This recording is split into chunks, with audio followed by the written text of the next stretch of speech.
Good evening. As Chairman of the Hartford Board of Education, I hereby call to order the January 21st, 2020 regular meeting. And I apologize for the goings-on up here, but it turns out we don't have the public internet set up yet, so we had to scramble a bit to get access. I wish to extend a warm welcome to everyone present and to our television viewers. The board, superintendent, and I are pleased that you have joined us as we celebrate achievement, review information, and make policy decisions related to the effective operation of the Hartford Public Schools. This is a regular meeting, and all items that will be discussed or voted on this evening have been posted as required by state law. As the Hartford Board of Education, we are here to set goals, listen to reports of the superintendent, approve budgets, contracts, and personnel appointments, and make policy for the district. We are not here to make management decisions or solve the problems of individuals.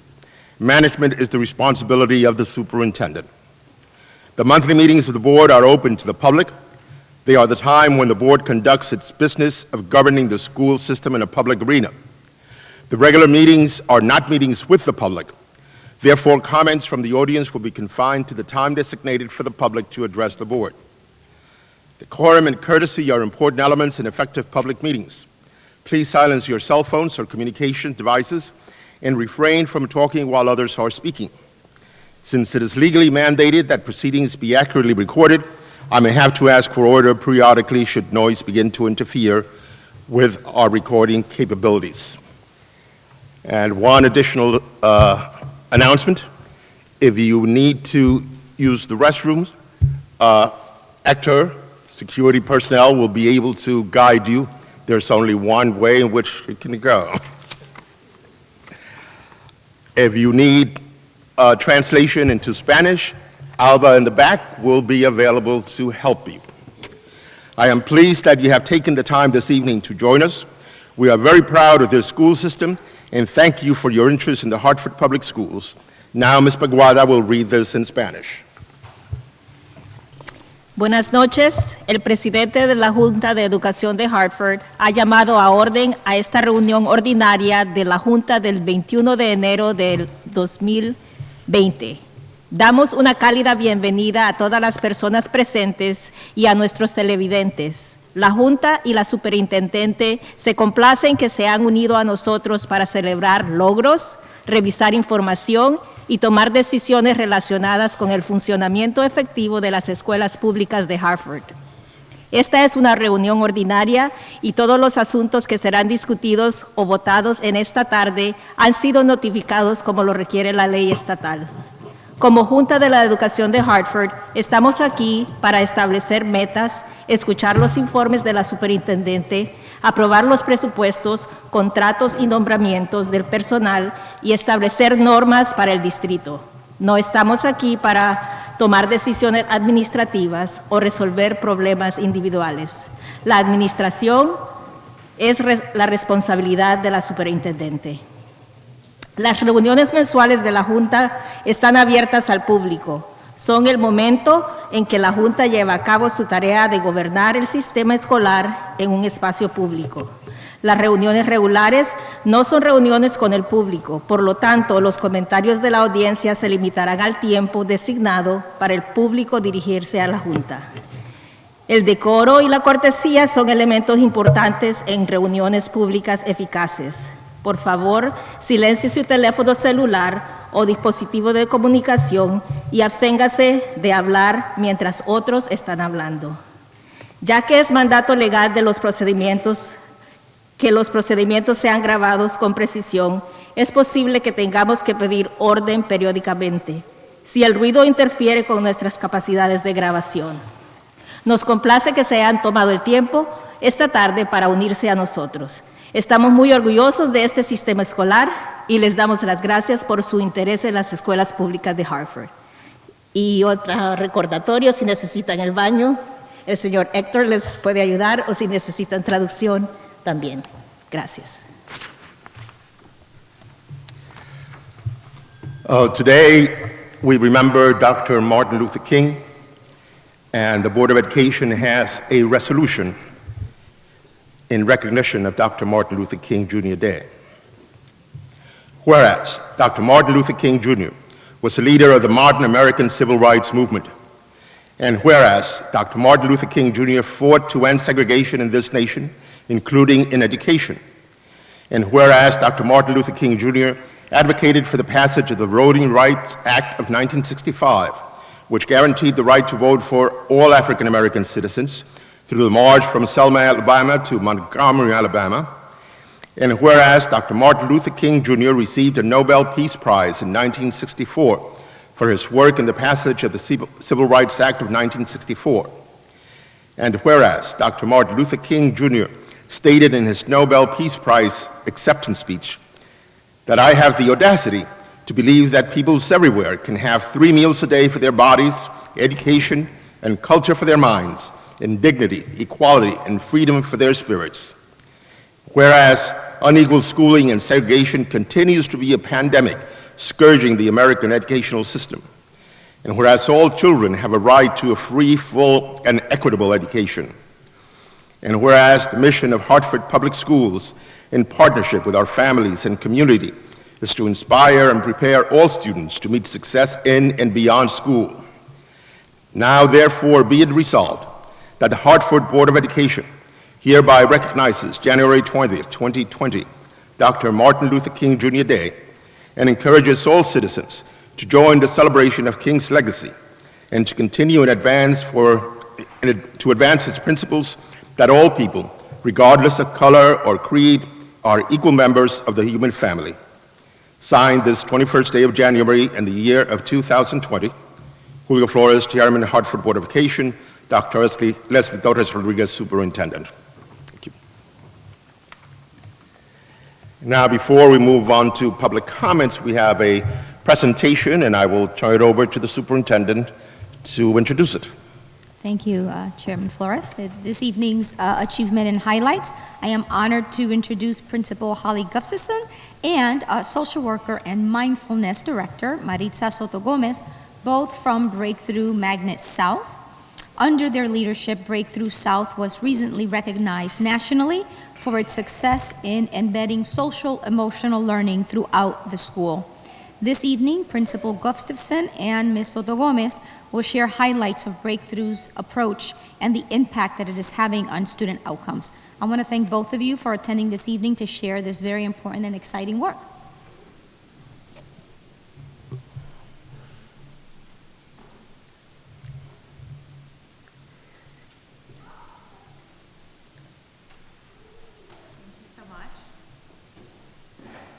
There we go. Thank you so much. Unfortunately, Mrs. Soto Gomez had a family emergency and was pulled away and could not attend, so I'm here to represent us. But I just feel grateful that I'm continuing what was started a long time ago. So by our founding principal, Norma Newman Johnson, she saw something, and including actually Carol Gale, who's sitting right here, one of the founding teachers that created Breakthrough. And the whole purpose of Breakthrough was really to look at, yes, academics are important, but just as important as academics is what's going on with students in their social emotional life. And probably about 12, 13 years ago, which is when I started at Breakthrough, is when Mrs. Soto Gomez, who is our social worker and now our mindfulness director, decided, you know what, how can we look at our social emotional learning that we're doing with students, but then take it up a notch. And she really felt like mindfulness was that missing link that we didn't have. And mindfulness right now is kind of a buzzword. A lot of people have heard of mindfulness, maybe not sure exactly what it is, but the way I like to describe it is really just being present. So teaching our parents, because we offer mindfulness for parents, we offer mindfulness for staff, and we offer mindfulness for students, but it's really teaching yourself, learning strategies on how to be present to what you're feeling. Maybe you're a student and you're upset about or nervous about an upcoming assessment in a class. So instead of letting those nervous, upset feelings take over your brain and then therefore not doing well on what you need to do, it's just like almost like taking a step back, taking a deep breath and saying, all right, yeah, I'm nervous, but what can I do? Like, what strategies can I use? And then really just trying to foster kindness and compassion amongst our students. So treating each other with respect, treating each other like you would want to be treated, which doesn't cost any money, and it's not this big fancy program. It's really just, you know, teaching students that this is what we need to do in life. This is important. So Mrs. Soto Gomez did put together, let's see if it, there we go. So 2 focuses of mindfulness and education would be attention and self-regulation. So teaching students, teaching adults how to self-regulate your emotions, but then also it really does help with attention and concentration in class. And just thinking about how much is on our brains right now in the year 2020, right? Many of us are stressed out. Many of us are doing 10,000 different things as adults and as kids. There's so much media, there's so much with our screens and our devices, and, you know, as we see in the news, increased anxiety, depression, nervousness, and so as you can see, the impact on our brain, this can, you know, impact impulsiveness, attention, increased anxiety, increased depression. So what does mindfulness do? It really helps to focus, concentrate, learn how to bring calm to your brain and to your body, and then the result can be in every area. You can have increased performance in school, you can have increased empathy, conflict resolution, getting along with others, being happier. And so here's just some pictures at our school. This is a music group that plays the music when we do mindfulness, which is like a meditation type of music. So a great way to incorporate our music program within our mindfulness program. And actually my 2 kids are up there, which is pretty cool, when they were at my school. And starting the day, so a great way to start the day is mindfulness. Mrs. Soto Gomez co-teaching in our classes.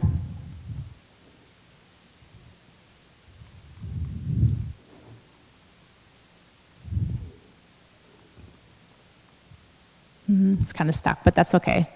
You get the point. So, you know, we just, at Breakthrough, oh, there we go. All aspects. We do a weekly community meeting about 4 times a year. We do mindfulness at our community meeting as a school community. And this was last week. She's our mindfulness director, Mrs. Soto Gomez, our social worker, getting interviewed about our program. Very interactive, so it's not just your typical sitting and what some people might think of as meditation, but it's really talking about strategies, teaching students those skills, using art, using writing, practicing mindfulness in kindergarten. There's even some book series about these skills. This is from Mrs. Soto Gomez. She created this a couple years ago, just reminding students and adults to take breaks. Breathe, relax, examine, awareness, and kindness. And there's our middle school mindfulness leadership group. This was probably 10 years ago, but this was like an academic competition for Hartford, and so they're doing mindfulness to get them ready and focused for their academic competition. I was there that day. It was pretty cool. And it works.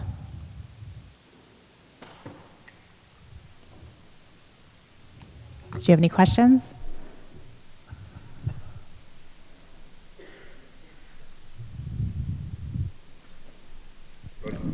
I don't have a question, but I will say my oldest attended, because I recognize some of those students, that was about 10 years ago, and I can attest to that work.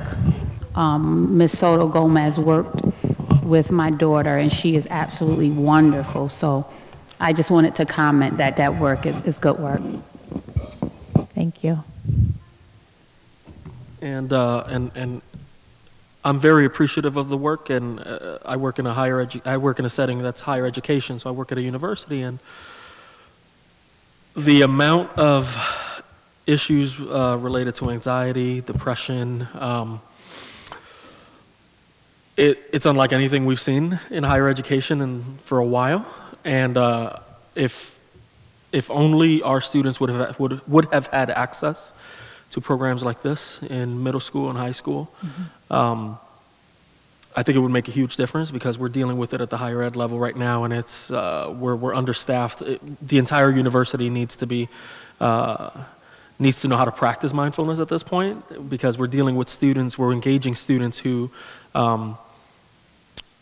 at this moment right now, have not been fully prepared to be at an institution of higher learning right now, because it's the amount of pressure we're putting on them, the access to information that they have is it's coming too rapidly, and they don't know how to handle it. So I'm appreciative of the work, and hopefully I think institutions like the one I work at will definitely be appreciative of the work that you're doing as well. So thank you for that.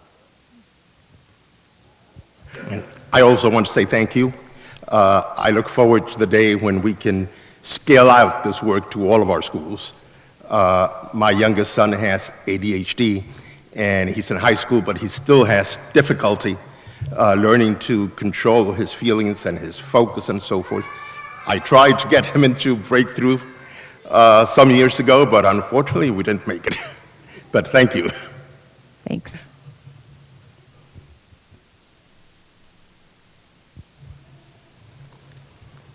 And now we'll move on to public comments. Ms. Taylor?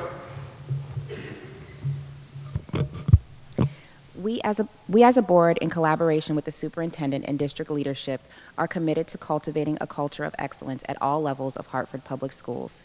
We thank you for taking the time to attend tonight's board meeting.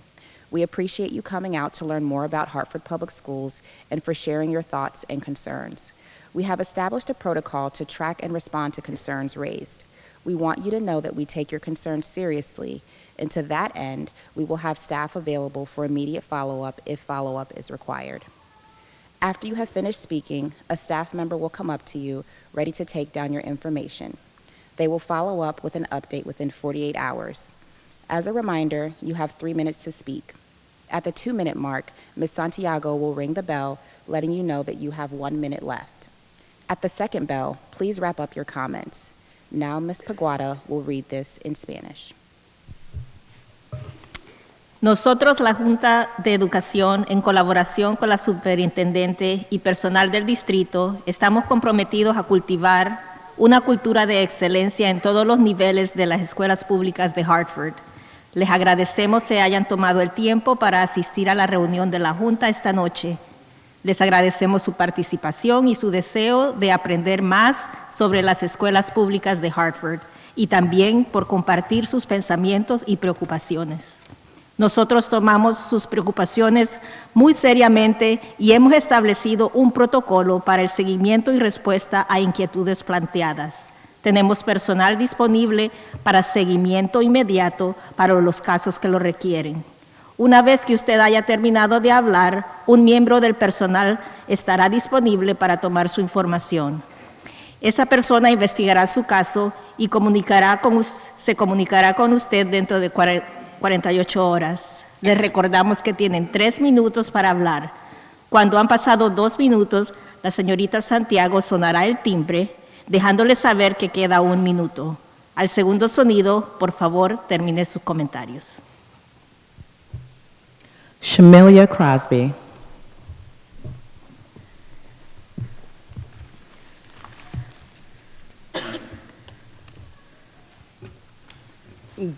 Good evening.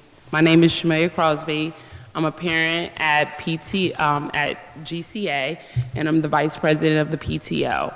I share a concern, much as the rest of the school. We had a survey done for the crisis that's going on. It was brought to our attention about 2 weeks ago that the adult education program is moving into our building, and we're going to be sharing space with them. And they're going to be taking up the 2nd floor of our building, where we're going to be losing space.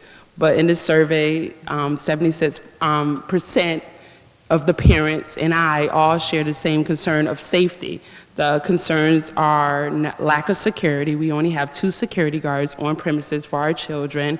Some of the other concerns were the doors. Are these doors going to be locked? How are they going to be maintained? Our children are going to have to walk through the hall to still access some of that space on the second floor.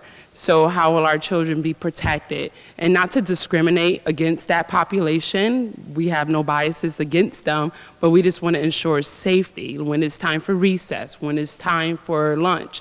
What interactions are they going to have? Because this population is not going to have a background check through the school system, so who's accurately running that program?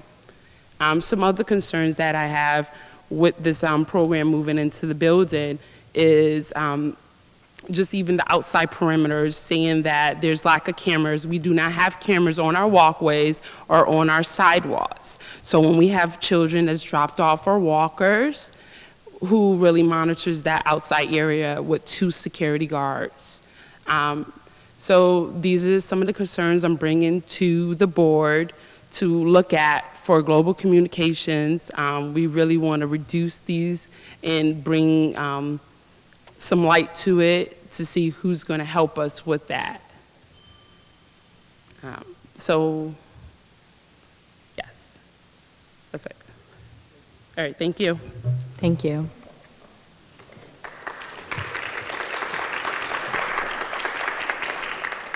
Tamara Morgan.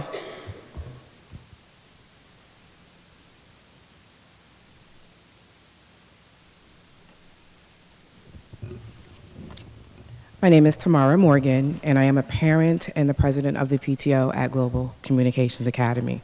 And we are in a crisis. 76%, as stated, of our families surveyed have said they will not return to this school in the fall. Our number one concern of 95% of the parents was safety of our children and the integrity of our school and its program. Are you as concerned about the parents and children of Global? I am here tonight to simply request a clear understanding of the future plans for Global and its core programs in the midst of this transition in a district model of excellence.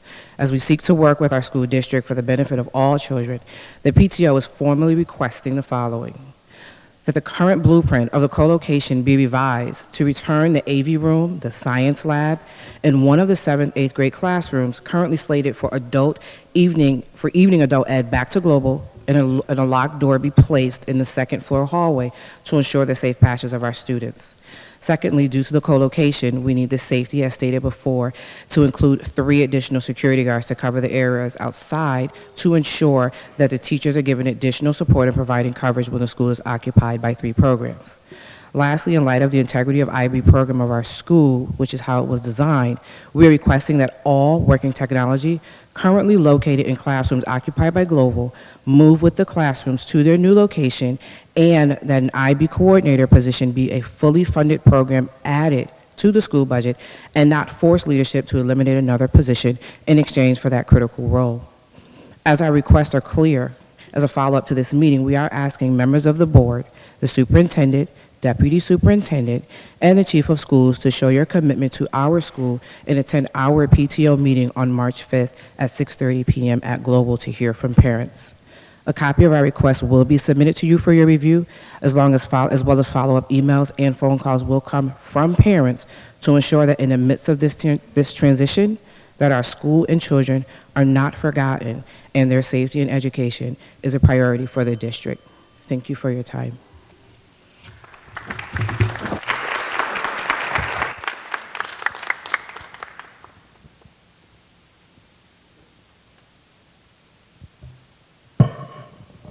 I'm sorry, we couldn't hear the actual date. Can you repeat that date, please? It's going to be on March 4th. And you're going to get a copy of the letter. It's going to have the date in it. Okay. Thank you. Carol Gale.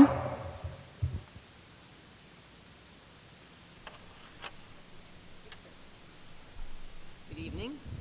My name is Carol Gale, Hartford resident and teacher at Global Communications Academy. I'm here to find... Oh, there we go. Thank you. Carol Gale, Global Communications Academy and a Hartford resident. So I'm here to try and address two issues in my 3 minutes. The first is a follow-up on the PCB issue that I was before you speaking to last month and presented a petition signed by a couple hundred teachers, parents, and staff about the situation. We did get a follow-up letter from the superintendent the next day, I believe, from that meeting. And that's what we were asking for, is transparency and communication. However, the communication didn't really say a whole lot more than the first letter had said coming from the superintendent. And in fact, there was one line that said that the renovated schools would have included the removal of PCBs, but that's a very passive voice, so it doesn't say clearly, did they get removed? That's the kind of transparency we're looking for, something that's very, very specific and concrete and has the data. For example, of the buildings that have been tested, what are the results of that testing? That would be really, really helpful. And there are still several buildings that we have heard nothing about. It also said in the letter that 800 schools were built during this PCB period throughout the state of Connecticut, and that less than 1/4 of them were tested.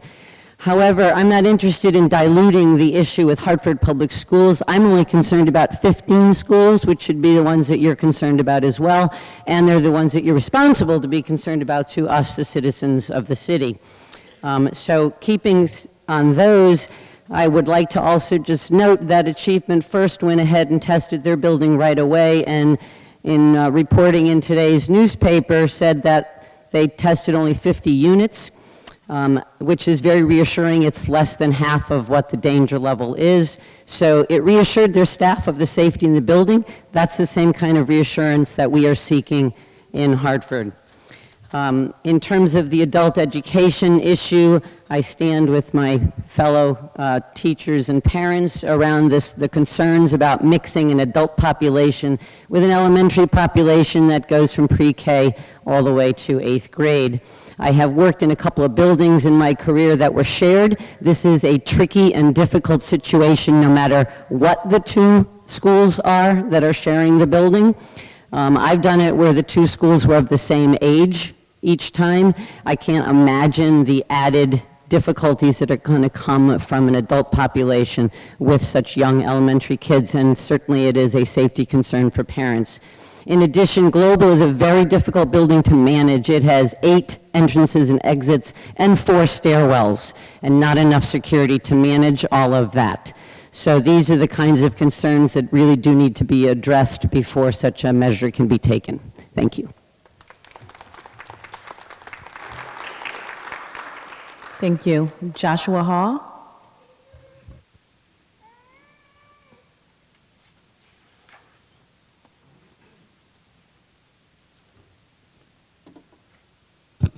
Good evening, Superintendent and Board of Education members. I am Joshua Hall, First Vice President of the Hartford Federation of Teachers, and I'm speaking on behalf of President Andrea Johnson, who couldn't be here this evening due to a conflict in her schedule. It is most difficult for me to understand why 2 months after the Hartford schools learned that a number of Hartford schools have never been tested for the possibility of toxic chemicals known as PCBs. The fact that this subject has been discussed for 2 months without any movement to test the environments of the untested schools is nothing more than a lack of caring about the people who inhabit the untested schools by the superintendent and this Board of Education. Hearing the excuse that it is not a requirement to test the schools is nothing more than a cop-out by those in charge of Hartford Public Schools. It is a failure of leadership to do the right thing. It is a lack of wanting to do the right thing when the possibility of having many people have their health greatly affected. What I can't understand is how any person would not want to know if the students and adults within the schools that are not tested are in jeopardy. Students and teachers come to school with the requirement that they will be in a safe environment. The safety goes all the way in all areas, including the environment, and that includes safe air quality. It is time to commit to safe school environments for all. Please make the arrangements for the remaining Hartford school buildings that have not been tested for PCBs. Please schedule it immediately. It is time to do the right thing for all folks who are within the non-tested schools to be treated fairly and have the same safe environment that all other schools now have. To the students, the parents, and the teachers that are here today, please do the right thing. Thank you.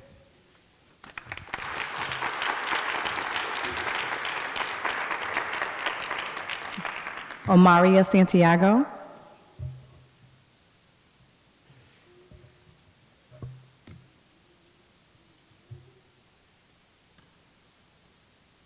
Kristen Boisvert.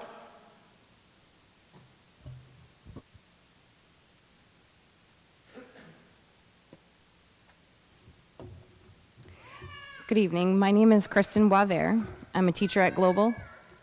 I'm reading a letter from a parent who couldn't be here. To the Board of Education, I am writing to you regarding my concern with putting adult education in my son's school, GCA. I am someone who participated in adult ed at the age of 23. I experienced that though it was a helpful way to further yourself in life, not everyone attends for the same reason.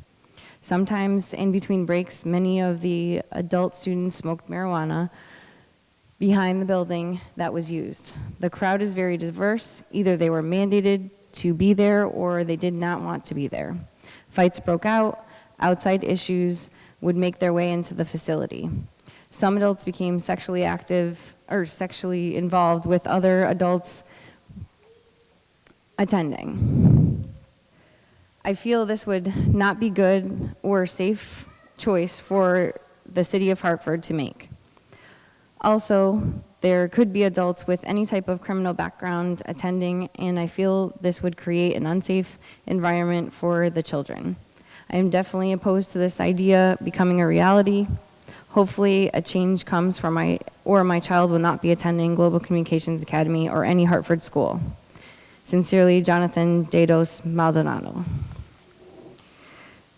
The survey that was conducted asked about how parents feel about the adult education program coming to our school. Parents came up with questions and parents handed out surveys. And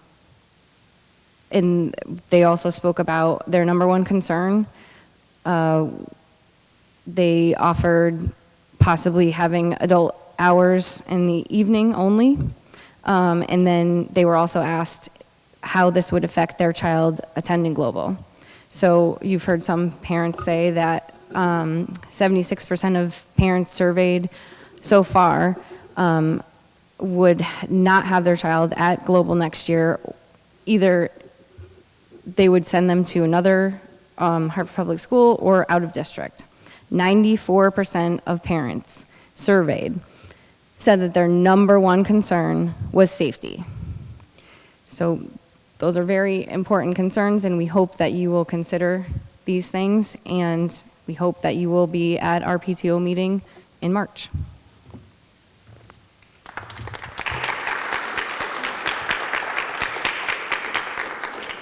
Cynthia Lopez.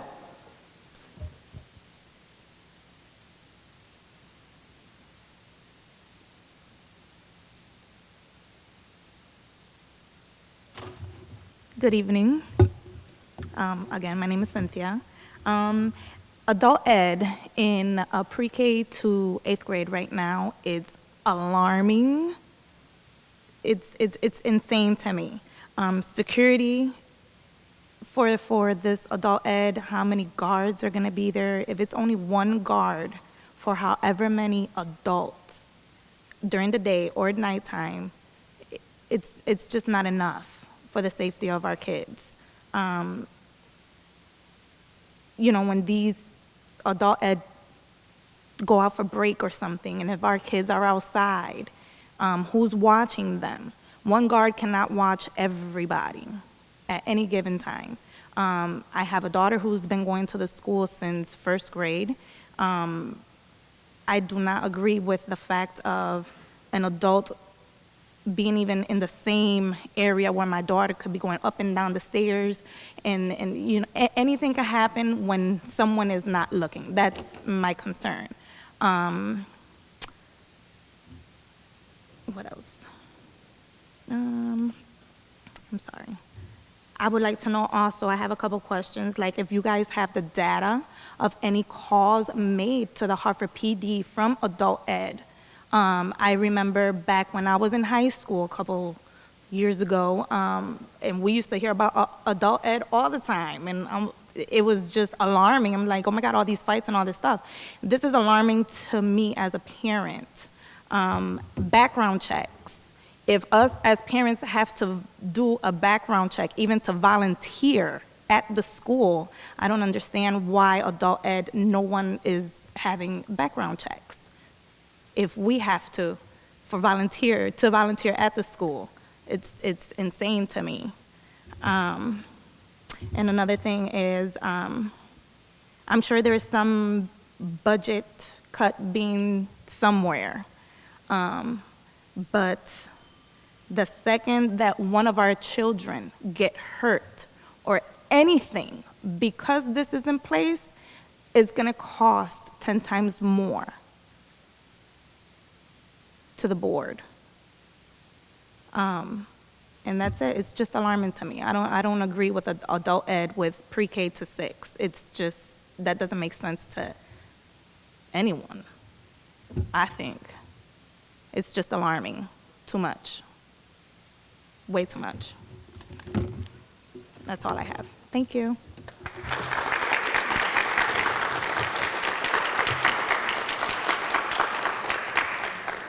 Thank you. Jason Farkas.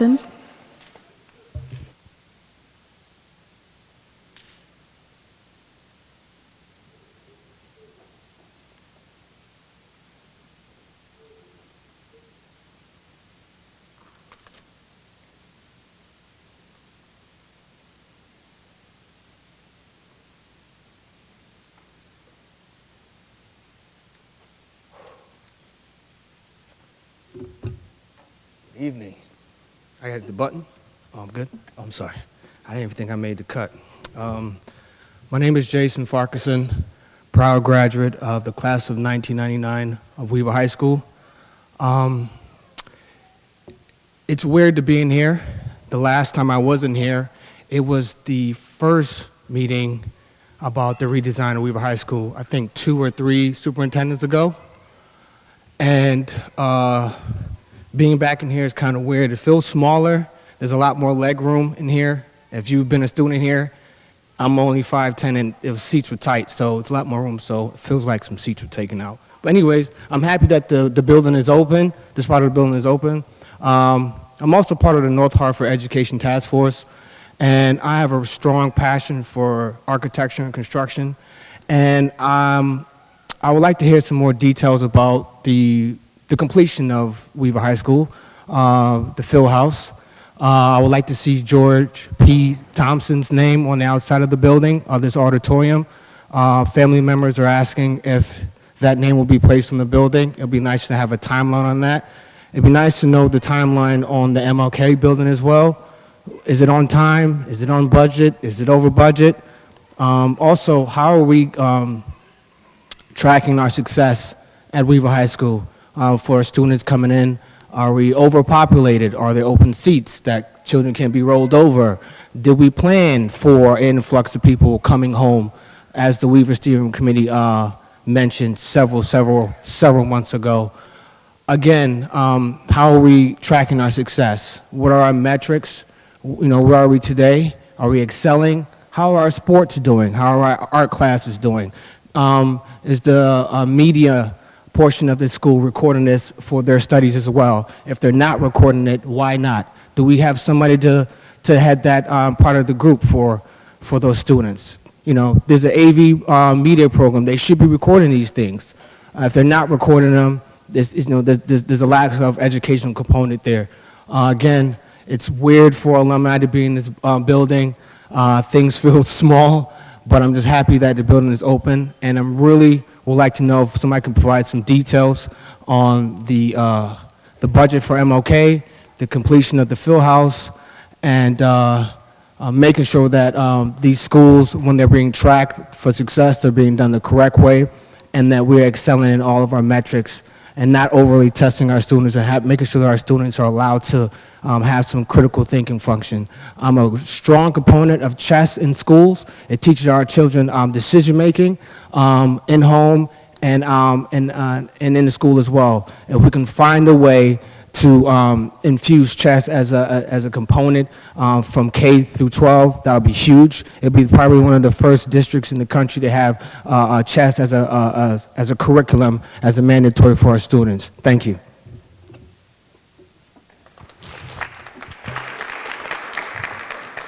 Thank you. Dr. Kurt Myers.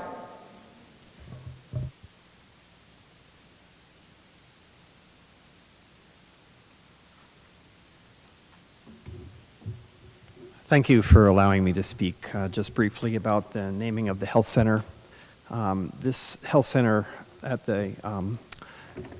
Weaver High School, we'd like to take the opportunity to consider the proposal to honor Leah ONeill Fichtner with the Leah ONeill Fichtner Health Center at Weaver High School. Leah was tragically killed in a car accident in her beloved Ireland in 2017.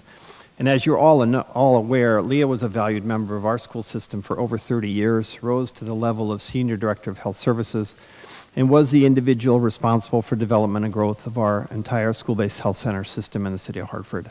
She was a charter member of the Hartford Action Plan on Infant Health and helped to create the programs we have today that led to the decreased pregnancy in our city teens. The dental program she helped to create is the largest in the United States. She directly was responsible for a $9 million grant establishing drug-free schools throughout our school system. That same grant established our mental health services throughout our school system. She was also responsible for the state grant that funds our school-based health centers at $1.2 million a year for the last 30 years. So she has changed the lives of thousands of children in the city of Hartford. What is not known about her, and unfortunately because I'm old, I do know that, is her commitment to the North End, and specifically Weaver. Our schools received the Robert Wood Johnson grant in the late 1970s to establish Mary Hooker and Hartford High as our two school-based health centers. In the very early 1980s, she said to me, "We have to provide health services to Weaver, and how can we do that? We have to get to the North End." Being the wizard that she was insistent. We didn't have any funding, but we were able to convince the state to extend that money, and we figured out a way to extend the services to Weaver in the early 1980s. And despite budget cuts in the early 80s and 90s when services were leaving the North End, she expanded that grant to include Clark and ML King. Her commitment to services at Weaver never wavered. And now today, Weaver High School Clinic is the largest in our city and includes 2 state-of-the-art dental chairs, along with exam rooms for patients and mental health services. For all of these reasons, and especially her commitment to Weaver itself, we would like to honor her with the Leah ONeill Fichtner Health Center at Weaver High School. Thank you.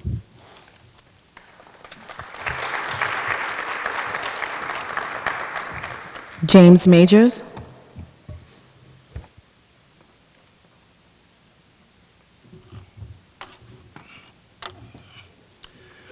Good evening, board members.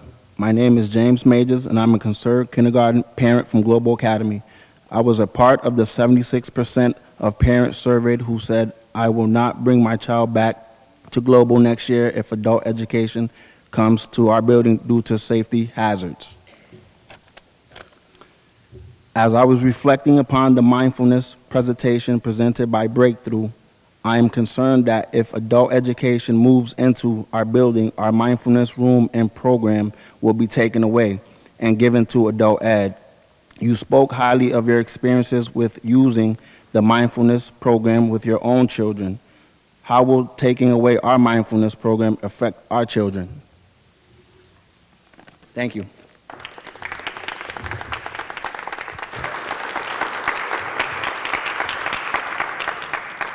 Thank you. Debra Arslan.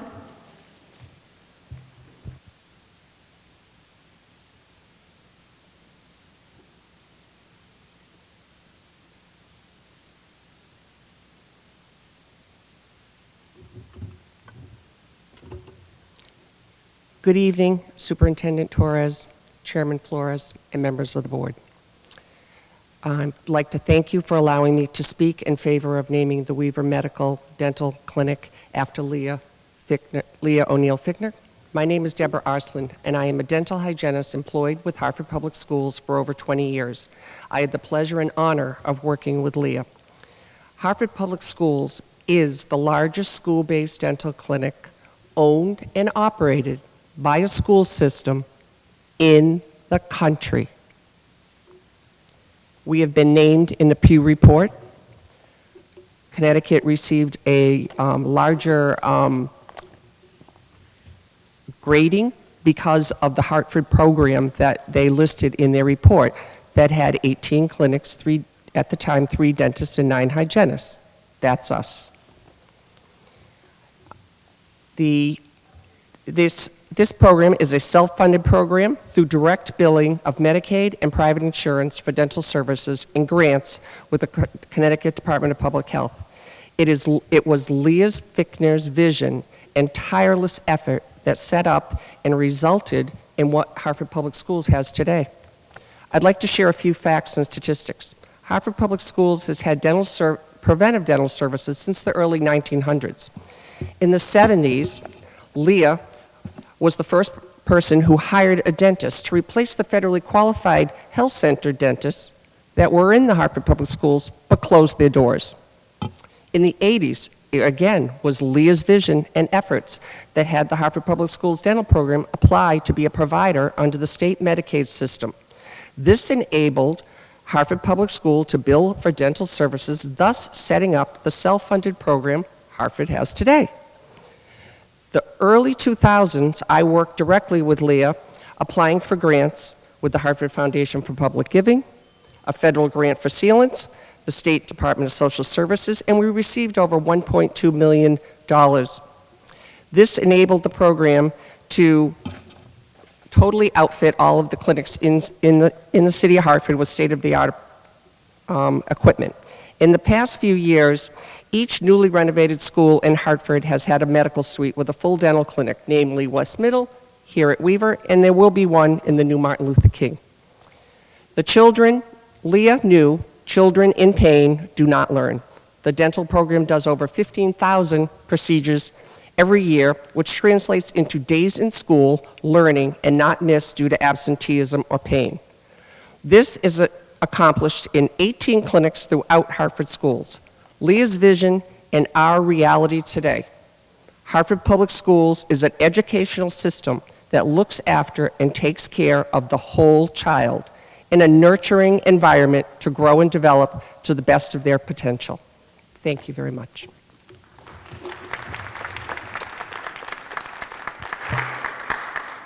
Alondra Rivera, or Alondra Rivera.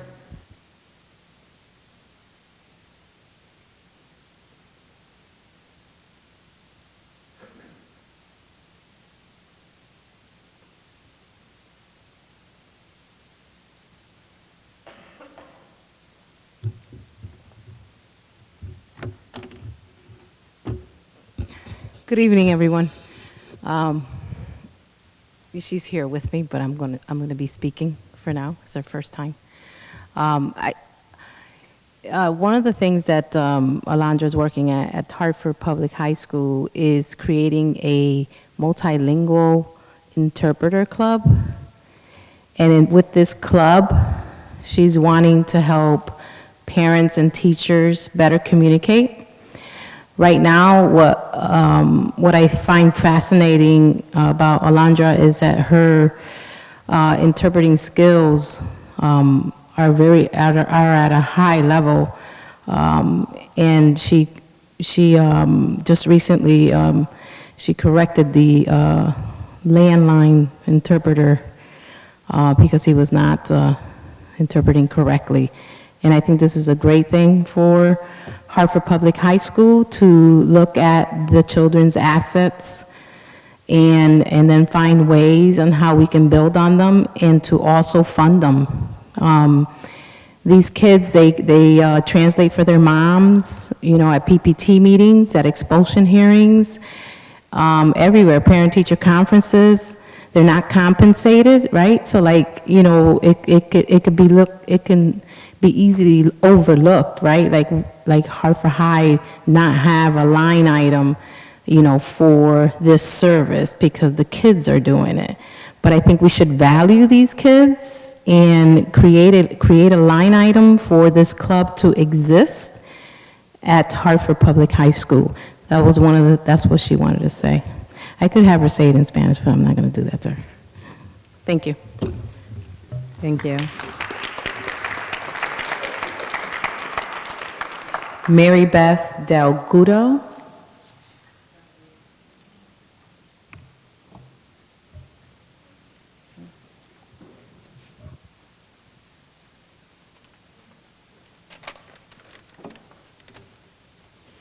Good evening, Superintendent Torres Rodriguez, Chairman Flores, and members of the Board of Education. My name is Mary Beth Delgadio. I'm a former employee of Hartford Public Schools, and I'm a graduate of Weaver High School. I'm here to support the agenda item to name the Weaver Clinic, school-based clinic, in honor of Leah ONeill Fichtner. Leah was responsible for the development of school-based clinics. She was a progressive, big-picture leader who worked with community agencies, Yukon Health, and state departments to establish, maintain, and enhance school-based health clinics. I know, as a friend and colleague of Leah, she would be honored to have her name associated with the Weaver High School school-based clinic. As a graduate of Weaver, it is especially endearing to me to know that Leah's legacy will continue for many years. I hope you can support this endeavor to name the clinic in honor of Leah ONeill Fichtner. Thank you for your time.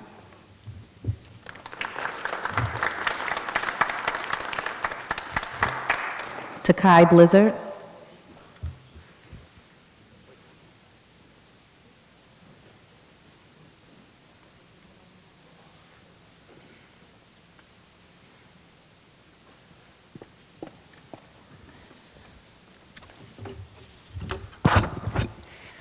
Good evening, Superintendent, Chairman, and members of the board. My name is Marisa Home. I'm an attorney with the Center for Children's Advocacy. I have the honor of being here on behalf of Takei Blizzard, who was introduced to me by established community member Dean Jones. I have been representing him concerning his education, and this is a unique situation for me. I don't usually come into a public meeting and talk about an individual student situation, and so I would like to commend Takei for his bravery of wanting to come here tonight and ask for your assistance. Superintendent Torres Rodriguez, I apologize, you have a petition in your email that you probably haven't gotten to yet concerning Takei. And what we're here to specifically ask you for is that the board consider, in Takei's particular case, to waive policy R5131, which governs readmission from expulsion. We believe that, separate and apart from Takei, I personally believe that this policy flies in the face of the recent policy changes that you made regarding restorative justice. And it also doesn't make sense given some of the requirements in the policy, specifically the attendance requirement and the requirement to have served out 50% of your expulsion. But specifically, the attendance requirement is why we're here, because the policy says 95% attendance is required to even be able to petition for readmission. And I would suggest that that is not at all realistic, looking at Hartford Public Schools' overall attendance policy and chronic absenteeism rate. The district, we regularly monitor these figures, and the district has a large number of students who are chronically absent. And currently, 70% of those at the New Visions program are chronically absent. So we're here to ask you today to, in Takei's particular case, waive the policy, urge the superintendent to do so that he can be reinstated to play with the Weaver basketball team. You'll see behind me, all of the members of his team are here tonight in support of Takei. This is a young man who has, his unique circumstances are very, very specific. His unique circumstances are extremely compelling, and he is a young man who deserves to be reinstated with his team. I know that I have a time limit here, and I did want to give him a couple minutes or seconds at least to talk to him about, give him a chance to speak. May I do that? Hi, everybody. Everybody here don't know me, but my name is Takei Blizzard. I'm 18 years old. I have 2 kids, a 3-year-old, he's about to be 3 in 7 days, and I have a 1-year-old, he just turned 1 on January 4th. This is hard for me because my first time speaking in front of people, I don't really do this a lot, but I'm somebody that comes from Hartford. I've been through a lot. This is not fake. I'm still going through a lot. My absences, it's because I go through a lot. Not a lot of people understand that. And I came here today because I want you guys to understand that. I have a story. And it's not just going to benefit me. It's going to benefit everybody else. All the young men that's growing up, the young women that's growing up, coming up now, it's going to benefit them. I have a story, and it should be told. I would like for everybody to know it. I mean, right now, really can't do it right now because it's short of time, but I have a story, and it's a real story. I struggled. I'm overcoming my struggles now. I lost a lot of people in my life, still to this day, even coming into 2020, and I still managed to be here. I'm not even supposed to be here. I'm blessed. That's all I have to say. So again, we're asking that the board consider waiving policy R5131, urging the superintendent to do so, specific as to the attendance component. Takei has not satisfied that requirement, but he's satisfied all the other requirements. And as you can see, this is a young man who's serious about his education and really desires to be reunited with his home team and play basketball for the Weaver Beavers. Thank you.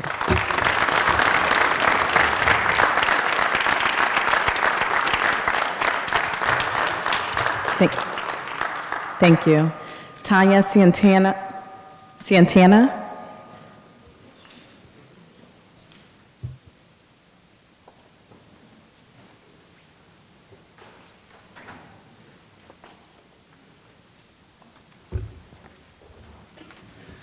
Hi, good evening.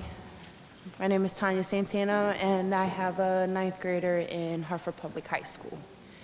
And can you hear me better? Okay. So there's a couple of concerns that Hartford Public High School have. Can you please speak into the mic? We can't hear you. Can you hear me now? That better? Okay. So there's a couple concerns that us parents in Hartford Public High have. Is not as much as concern as the adult ed program, but as far as our school needs a couple of things. Like, I've gone to the school and there's lack of security. We need more security guards in our school. We definitely do. I know I've spoken to some security guards and they say that the help would be great in there. Also, I've noticed, and I'm part of the PTO, I'm secretary of the PTO, and I'm on the school board also. I've done surveys with parents, and I've spoken to parents, and a lot of the concerns are bullying. Our students are not being engaged in school. There's a lot of students missing school, a lot of absences due to the fact that, I mean, in Hartford Public School, as far as I've seen from my daughter's school, there's really no after-school programs. It would be great to have a tutoring program after school for the students, especially those that want that extra step, want to extra step to learn and to catch up to their school, to their classes, and and then there's also the ratio with students to teachers. It would be actually pretty nice to have some students from college who plan on being teachers. There should be some type of budget, some type of talk of a budget where we can enroll those students, college students, so that way our teachers can have a lot more help in the classroom. Because there's a lot of students in that high school. And every time I get in there, I get lost. I get confused for the students, So it's like the help as far as security and for the teachers, that would be great. Some of the students have complained about their lockers being too far away from their classes. Some of the bathrooms in the school don't have stalls, the stall doors. Some of them are missing. Like, it seems like little things, but these little things make a big difference. Also, the young lady that spoke about the program for the parents so that way they can learn English, that would be a phenomenal help. And honestly, if there was to be a fund for her to set up for that program, I will honestly be more than glad to help. Because myself, I know Spanish and I speak very fluent, read and write in Spanish. So these are little things that I just wanted to bring up, but as far as like the Spanish program for the parents, so that way they can learn to just give our students that relief, so that way they don't have that weight on their shoulder more than what they have as it is going to school every day. Thank you very much.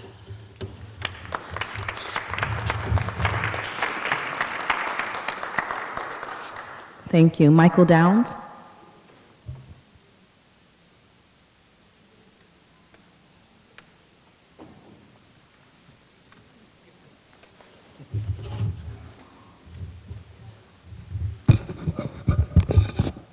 Happy New Year. My name is Michael Downs, 74 Rosemont Street in Hartford. PCBs. I remember this has been an issue in 2014, 2015. I remember the Clark School, they discovered it when they did some thorough renovations to the school. They had to rip down some of the walls, rip up some of the floors, and tear up some of the sidewalks outside. And that's where they found the PCBs. And I'm just wondering if they did that at the Lewis Fox building. And certainly I brought up the issue back in 2015 that we should have checked all the schools that were built between 1950 and 1980 when they used PCBs in building material.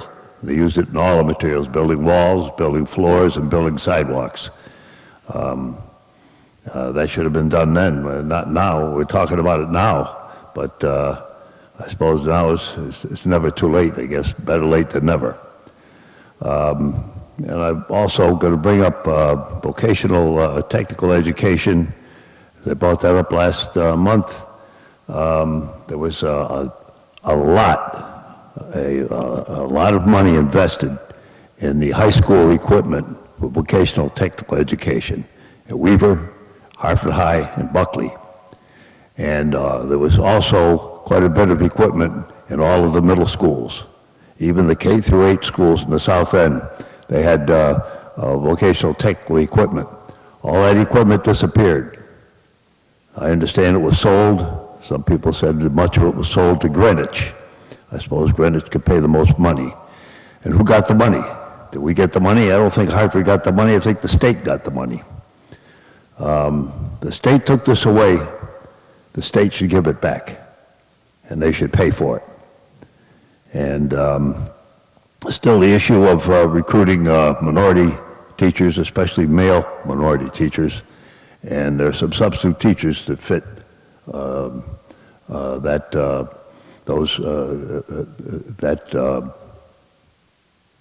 fit the bill for minority teachers, male minority teachers, and they're interested in becoming certified teachers. We should try and do our best to help them. And lastly, the adult ed we should have thought that thing over. I've taught adult ed. Some of it can be pleasurable, but some of it isn't. And some of the students can be pretty tough. And to mix them in with elementary kids, I think we got to think about that again. We got plenty of buildings, you know. We emptied some buildings, so we got plenty of buildings for adult ed. Thank you.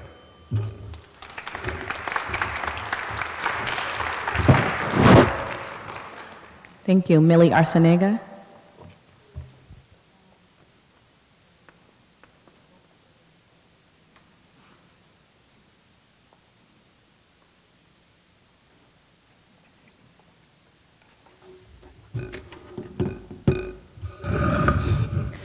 Good evening, everyone. My name is Millie Arceniegas, and I am the Executive Director of the Hartford Parent University. You know, as I look at this, this is a budget night. You know, I think that, you know, even with the PCBs that I'm hearing about, you know, the testing of PCBs, and to have a state not do anything about that, to have no funds from the state to even want to test all these schools, because it's not just Hartford. So there should be a state effort, maybe our state legislators, to find funding so that we can do all of this. I think we're facing about a $30 million deficit this year. And we have these tuition costs from CREC sporadically going up. I mean, that should be capped, right? But, you know, those are things that are not being talked about. We have children who enroll after October 1st in our neighborhood schools with no funding attached to them, right? Those are real conversations that the Hartford Parent Leadership Coalition is having right now in the Hartford Parent University, and we're taking action. We're going to this legislative session to bring our concerns to our state legislators. Those are the conversations that we keep hearing from parents. They demand more, they want more for their kids. But without funding our schools appropriately and equitably, we're not going to get there. Because if you look at the enrollment figures of the kids that came after October 1st, in Hartford alone, you face 2,000 kids. Multiply that by 13,000. I think that's in the millions. Those are the tough conversations that we have to have with our legislators. Our parents are getting prepared for those conversations so that students like Alondra can have a club. But it can't just be in silos. We have to do this as a team. So when we go to the legislator and we're talking about these issues, we all are there as one, including our state legislators for Hartford. And the other area that I think is huge is special education. We have to start creating programs in Hartford that are appropriate so that we can bring our kids back. We have families that are like, I wish my daughter was right there so that I can go and get her or, you know, see her during the day, and she can't. She has no transportation to get to her daughter. So those are real struggles. So we have to create those venues inside of Hartford so that we can save money, but at the same time, families can have that connection to their child and be engaged in their child's school. And I just want to add this, Dr. Superintendent, Dr. Leslie Torres Rodriguez, I want to thank you for coming to the Hartford Parent Leadership Coalition and talking about the budget and spending as much time as needed to explain the budget to parents. Sometimes it doesn't take just an hour. It takes longer than that. So when you come out and you share and you stay there to the very end, to 2 hours sometimes, so that parents can leave with that, oh, okay, a better understanding of what now, right? And where can they go to advocate for funding or for better programs for their children. That makes a difference. So I thank you.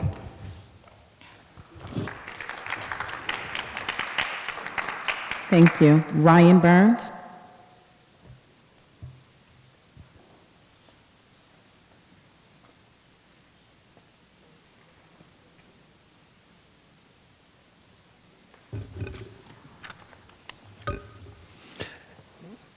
Good evening, Madam Superintendent, Mr. Chairman, and members of the board. Thank you for the time tonight. I am a parent of Hartford Pre-K Magnet School student, and I'm here to express concerns on the part of concerned students and concerned parents about the recent decision to close our building and relocate our program to 2 different locations.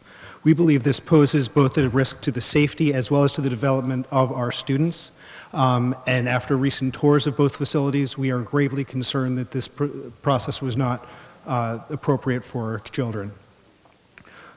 First, we note that splitting the school, which is the only school that's being split in the district, poses both administrative difficulties and educational difficulties that's not going to be borne by any other school in the district. We also note that parents of pre-K 3 students were not notified that this was going to happen to our students or was a possibility until after we had already chosen to come to this school, denying us choice in a free choice process.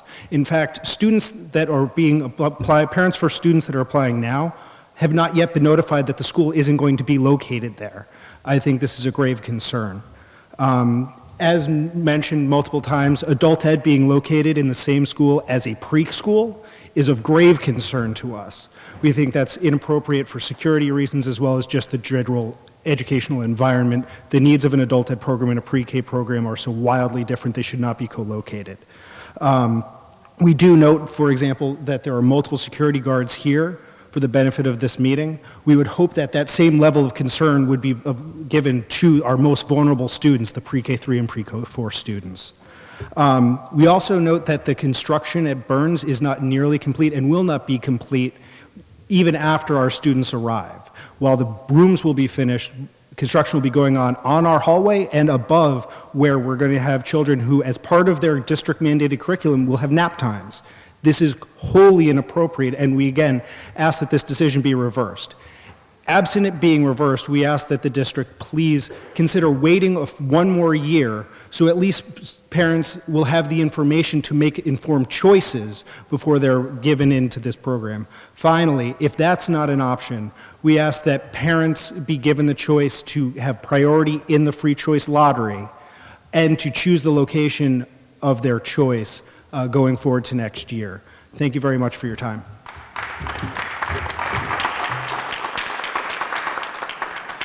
Thank you. Devon Julian.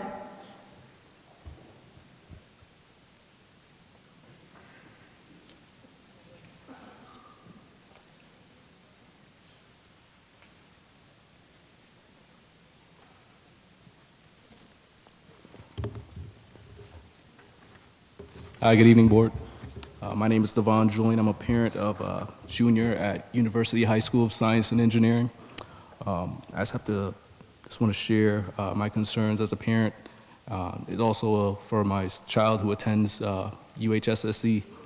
I just want to request from the administration better oversight on fair and ethical treatment of minority students at UHSSE. Most importantly, the needs to be accountable for the lack of cultural awareness and the poor cultural climate that's presently being displayed at UHSSE. For the past year, my son has personally experienced bullying and racial remarks. He's also been overlooked and misinformed numerous times on having fair and equal access to taking college courses at the University of Hartford. Most recently, on Friday, January 16th, there was a finding of anti-Semitic symbol in the hallway at UHSSE. We're still waiting on a response from the school. This is something that's important. This is something that we take seriously as far as the concerns and safety of our students, as well as our children. They should not go to school and have to worry about hearing hate comments and seeing symbols that represent hate. Like I said, we haven't got any updates as yet on the matter, and we need transparency and accountability by the administrators that they're handling their jobs and making sure our kids are safe at school when we put them in their hands. Again, like I said, we just need an atmosphere that's free of racial bigotry and fear. And I ask, what are we going to do to combat these things? I noticed before they talked about attention and self-regulation on the middle school and elementary levels, but what are we doing for our high school students, especially in the Hartford district where there's a large majority of minorities? My son, he's African American, and he's from Bloomfield, but he's chartered into UHSSC. Why does he have to accept racism and bigotry from outside students who are not a minority and almost get overlooked like it's okay, or get a slap on the wrist, while other students who perform the same, or situations where they're reprimanded, but they're reprimanded to the highest levels, and these other kids, they're almost given a slap on the wrist. So I just ask that the board looks into this, and I ask for fair treatment for all the kids that are there, not just my own son. Thank you.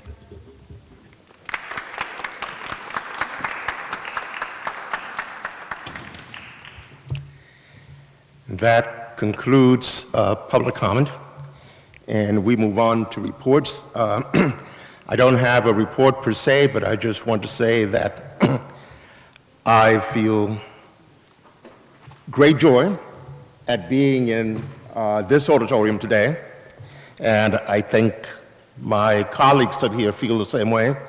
It's great to see this project nearing completion. I was at a school building committee meeting today, and I learned that this project took about 10 years, and it was a lot of hard work, so I want to thank all the people that were involved. I want to thank especially the community that advocated for so long, and Mr. Farkas, who spoke earlier, is one of those community leaders. And to address the concern you raised earlier that we are on schedule for the completion of the work here. I was told this afternoon that we are on schedule to finish the field house before the spring, and the last thing will be the grounds, which will be worked on in the spring as soon as weather permits. And there has been some delay in the pool because of some unexpected issues that came up. And we are also very pleased that we are entering a period of capital improvement throughout the district, and Burns and Buckley are next on the list, and they are in fact being worked on phase 1 in both those schools, and we're working on the schematics for the following phases to be presented to the board soon. Now the superintendent's report. Madam Superintendent. Thank you.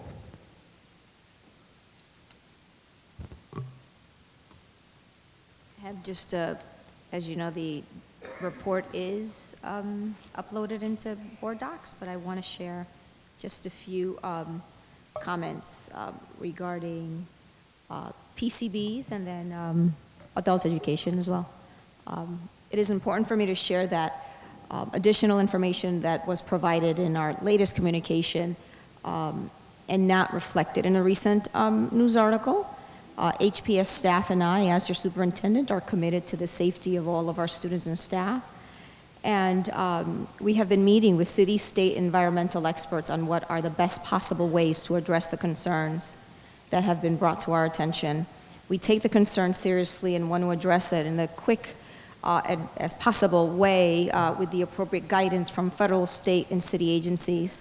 And while we at Hartford Public School provides the educational programs throughout the city, school buildings, the owner, as you know, of the buildings is the city of Hartford, and many of the requests for documentation of past testing are not held by the district, but by the city of Hartford. Hence, we have forwarded many of those requests to the city for appropriate handling. In addition, I have requested that my team schedule information sessions with representation from state and environmental experts to discuss and address the concerns around PCBs. The informational sessions will start in February, and we will be able to send detailed information as to the dates, locations, and times about those.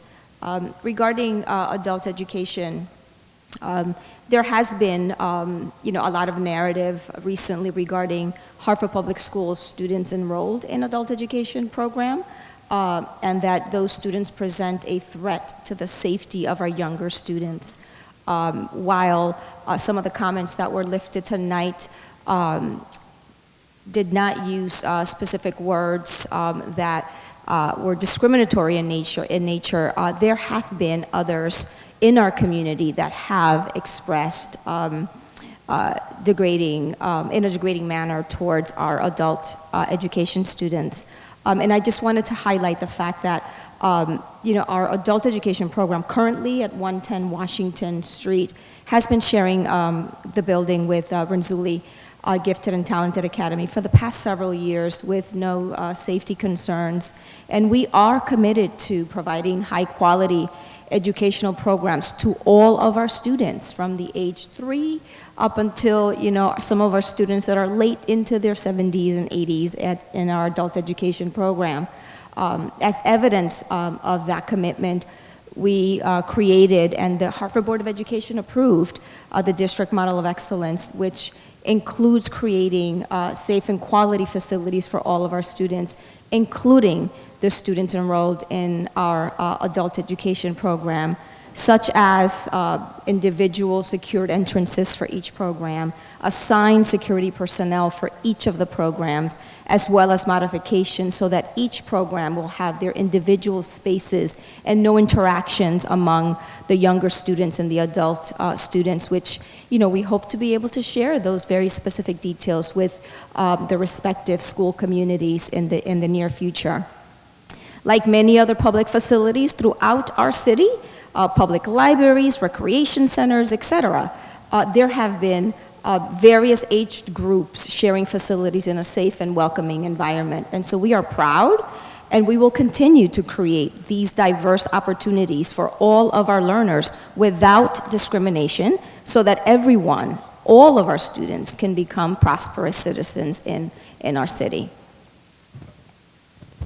I have a few others as part of my report, Chairman.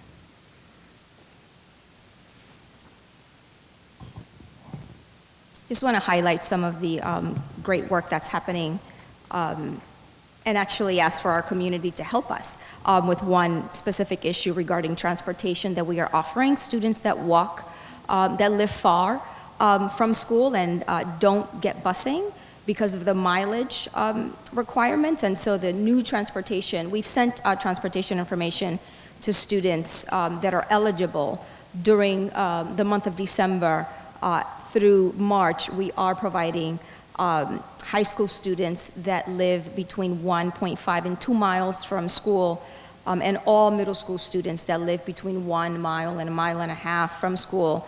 These students in these areas have been offered a seat on a school bus from January 7th through April 3rd, actually. So most seats have been added to either existing stops and in some cases to new stops. New stops were added, and so we're just sharing additional information so that you all can help us spread the word with regard to getting our students in school every day, especially during our colder months.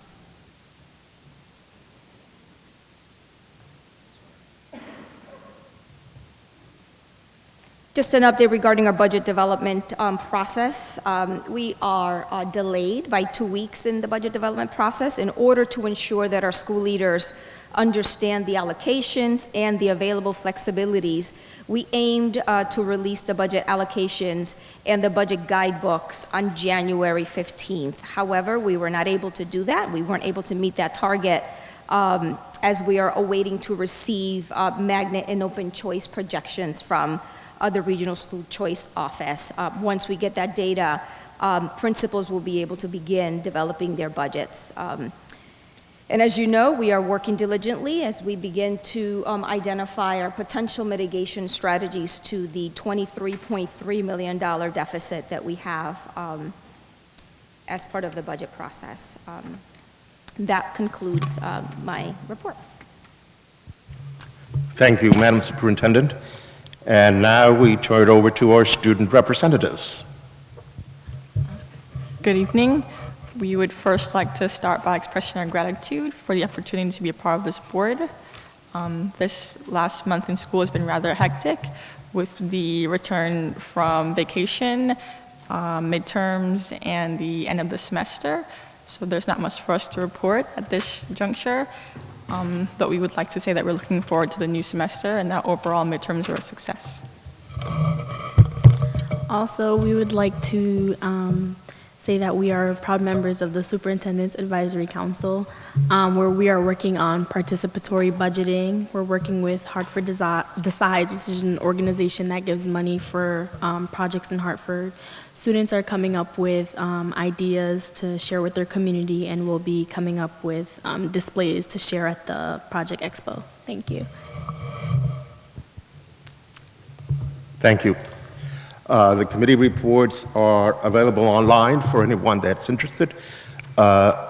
This month, our committee meetings were condensed in that we had 3 holidays during the month, so we condensed the 4 committees into 2 committees of the whole, but all the agenda was covered and the reports are included online. Now we move on to the business agenda. Item 4.1, administrative appointment.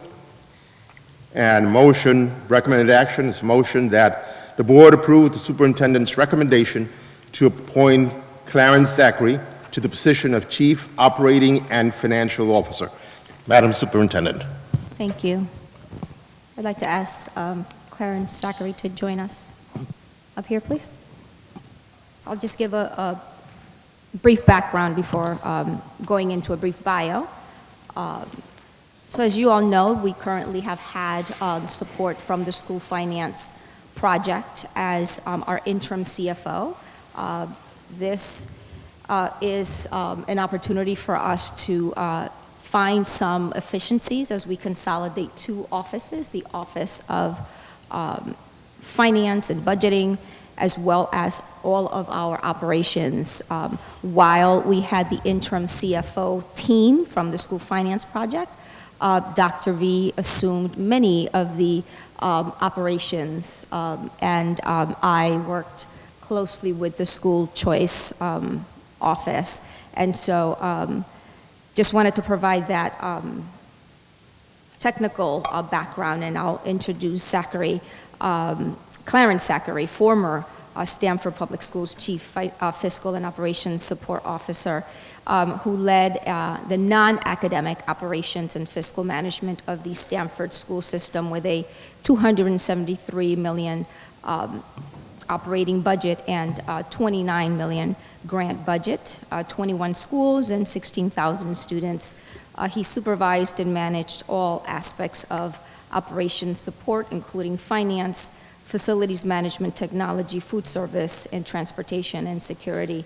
Prior to his work and leadership in Stamford, Mr. Zachary held the position of Chief Operating Officer in Stamford Public Schools, leading the non-academic operations management of the district with a $108 million budget, 13 schools, and 7,500 students. And before that, he worked as a Chief Financial Officer for Derby Public Schools, has also served as Director of Finance and Administration at Yale University, and had an earlier career in corporate finance with J.P. Morgan Chase. He holds a Bachelor of Arts in Political Science from Yale University and a Master of Business Administration and a JD from Georgetown University. Again, I wanted just to talk about the consolidation of the structure, and Christina, I just want to make sure that there was a graphic that, trying to look for Christina in this large space. She's in the corner. Just want to make sure that everyone, that the entire board did receive a graphic which highlights the departments that will be overseen by this new position of Chief Financial and Operation Officer. Looking for confirmation, Christina.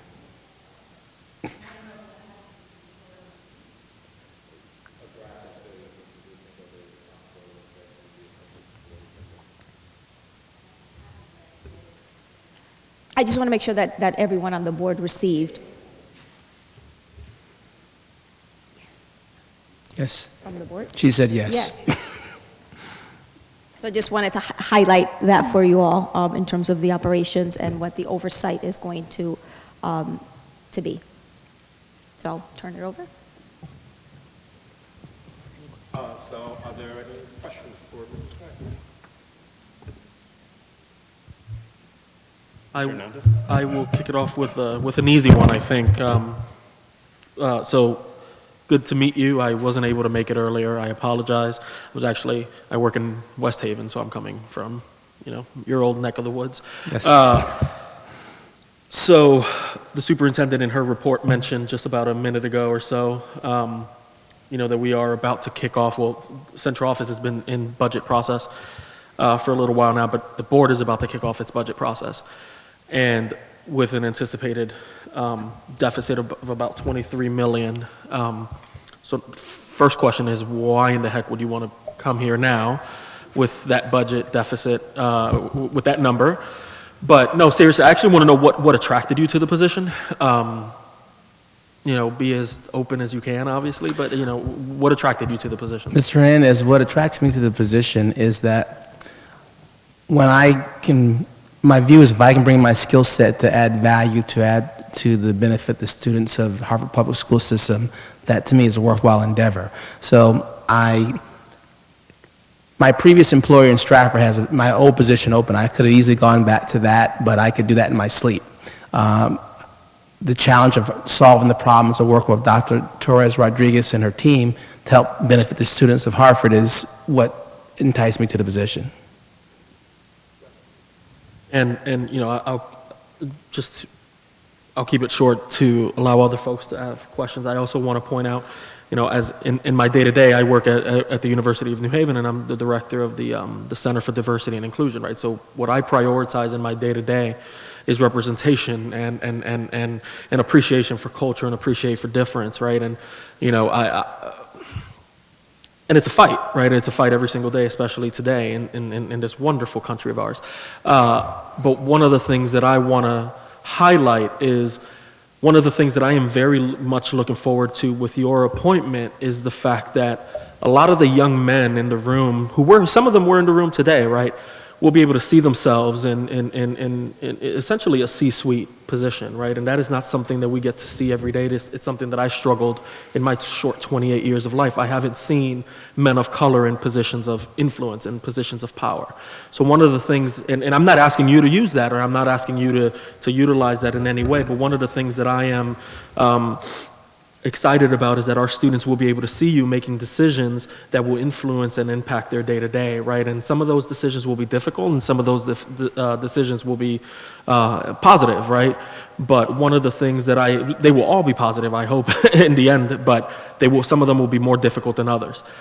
One of the things that I hope out of not just you in this position, but also central office in general, is that you all remember that influence that you can have over these students, right? I mean, we're board members, and, we tend to be, I think we're all, somewhat active members of the community, some more than others, but to see themselves in you all, in our superintendent, and in this position, and in the deputy, et cetera, that's something that, I take pride in when I take a vote. So I just want to point that out. And I'm appreciative of your willingness to come serve in Hartford. So thank you. If I may just share some of you. The young man who came in earlier to try to solicit a waiver of your expulsion policy, it brought back memories for me in my position in Stratford, where there was a slimmer young man who was an athlete who had been expelled and was having problems getting back into the district, and the superintendent asked me to be his mentor because I had a lot of things in common. He was an African-American young male.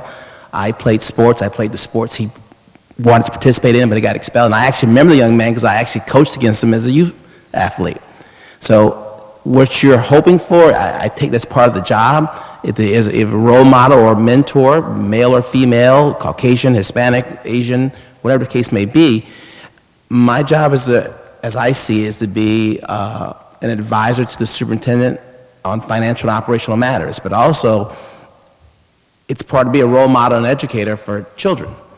I coach youth sports to this day because it's something I was there for me as a child, and I view that as a, you can call it pay it forward, whatever you like, but that's what I view as if you're going to involve. I left corporate America for that reason, just so I can say someone was there for me and I need to sort of pay that back, and that's why I've been involved in public education for the last several years. Mr. Chair. Thank you. Well, I have a lot of questions, and so I'm not going to do that here. I'll just reserve some time, maybe a half hour to meet with you thereafter. But piggyback off of what Mr. Hernandez was speaking about, we are in a budget crisis. And in essence, your job is going to be robbing Peter to pay Paul.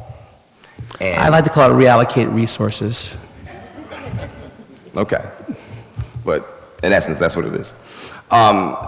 My question to you is, given the financial circumstances and everything that comes along with it, I don't know how much you know about the competing systems within the system and how that funding goes, but how do you plan on assisting the superintendent, in turn will be assisting the Board of Education in delivering quality education to the city of Hartford? And I mean that to say high school students having a high school experience with clubs and athletics, the growing SPED population, and the subgroups in within that subject, and being able to confidently look at teachers and say we're giving a budget that is going to allow you to do what you do best. Well, I'll just share my approach, if you don't mind. At the end of the day, the goal of every employee of this district or any school district is to provide the opportunities to students to achieve their goals, whatever their goals may be. So you sort of have to, when you develop a budget, you got to, what I call it, zero-based, start from the ground up. You sort of ask the principal who's taught to the teachers, what do you need? And then there's a question about what do you want? And there's this fine line between need and want, but you first establish needs, and those are must-haves. Wants are things that you hopefully get in the next year or 2 or 4 or 5 years. But when you build that budget, as you all probably know, you're on this board, that 75–80% of your school budget's salaries and benefits. Then you got another 20–25% SPED costs, and SPED costs go up 4 to 5% a year, and you can't control it. So if that's 85–90% of your budget, you're not left with a lot of things that you have some wiggle room with. The sort of art of it is trying to recut your pie with knowing the pie won't grow at a rate that you need it to grow. And so the point is, we have to go in for fresh eyes, see how the pie has currently been sliced, and say, needs come first. And that may involve some difficult decisions about programming, staffing, whatever the case may be. But the children of Hartford are entitled and have a right to a quality education, a quality educational experience. That includes academics, arts, athletics, whatever they may be. Now, you have a situation where you have choice issues, where tuition's going out of the district. I've faced that in every district I've been in. Now, every district I've worked in the public sector has been a quote-unquote urban district. Strategies we've used, we've created our own programs to try to attract people back, because between the tuition and transportation, you're spending a lot of money out of the district. So that raises the question, okay, where do you have space to put these new programs? Do you have the staff? So that one's a reallocation, as I talked about earlier, how you create those things. Now, I'm not an educator. I know numbers, I know operations, but you take the lead from the educators. What do you need to properly educate these children? Based on that, you develop a budget to address those needs, and then you, like I said, you have those wants. 1 year, 2, 3, 4 years to get those wants. And however, you hopefully improve the educational outlook for those children, those opportunities. Okay, thank you. We're probably going to need like an hour and a half now. I understand. So when you and I can have a one-on-one if you like. Thank you. Ms. Clark. Thank you. So one of my questions, we're big, well, I try to be big, I won't say we, but I'm going to say we, sorry. Big about transparency when it comes to the financial aspects of what's going on with our school system. It's not our money, it's the school's money, it's our young people's money. What is your takes about transparency and that flowing down? Well, during my discussions with the superintendent and her staff, one thing I noted was in historical budget presentation, it was very tech heavy, meaning if you weren't a numbers, quant jock, you might not get the details. There wasn't a sort of user-friendly aspect to the budget. Like I've learned from a mentor that anything you present, you should do at, say, a fourth grade level so someone can understand it that may have a fourth grade education. So that's one thing I'd look to see is try to simplify the presentation somewhat, still have that heavy data that some may need, but make it sort of for the general population to be able to understand where their money's going and how it's being spent. Thank you. Just to piggyback off of that particular one, the demands, there will be a lot of demands with respect to like asking different questions, what budgets look like as far as breaking them down. I know as a board we do ask a lot of questions more specifically during the budget time. What are your stance on like quick turnarounds and making sure that we as a board are fully understanding what the budget looks like as well? My view is that my job is to keep the superintendent and thereby you informed on what the needs are and what the challenges are. You all have to make a decision which way you want to go, but my job is to lay out the options, the pluses and minuses of every option, and then if you have a question, answer that question in a timely fashion so you can make a timely decision. Because like most municipalities, you have time constraints when decisions have to be made by. And if you don't have the information, you can't make a conscious decision within that time frame. That doesn't help anyone, so that doesn't help the children. So it would be incumbent on myself and my team to make sure you have the information that you need in a timely fashion. Thank you for that. And my last question, Mr. Chair. So we have individuals that come in from different areas or different districts or maybe different places just in general. Your management style, it's like coming in, being someone that's new to this particular area, haven't lived in this area, but served in a different capacity. Just like your style and how would that work with the people that we have been working in our school system for some years now, more specifically? The best way I can describe it is, as I indicated earlier, I have a historical and current involvement with athletics. To me, it's more of a player coach. It's about teamwork. I address all my people as teammates. We have a common goal, whether it be transportation or dining. We have a common goal. We establish our goals. As a team, we have certain roles we have to play. Everyone's the roles are clearly defined. Hopefully people are cross-trained. If not, we cross-train and do different things. And that way the goal is helping the kids. So my management style is about teamwork. It's not sort of I sit up in a high chair, go do this. It's about how let's work together, roll up our sleeves, and make sure this happens for the benefit of the children. Thank you.